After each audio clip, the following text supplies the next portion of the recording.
মুহূর্ত কি? কারো কাছে স্মৃতি, কারো কাছে এক্সপিরিয়েন্স,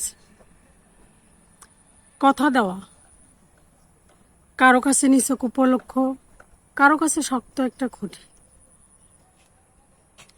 প্রেম কারো কাছে খাবারের স্বাদ বদলানো, কারো কাছে আত্মসমর্পণ।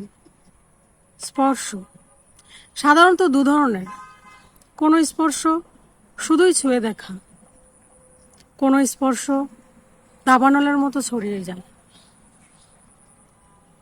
অবহেলা চেনা রাস্তা হুট করে ভুলে যাওয়া, একই রাস্তায় নিয়ন আলোর নিচে দাঁড়িয়ে অপেক্ষা।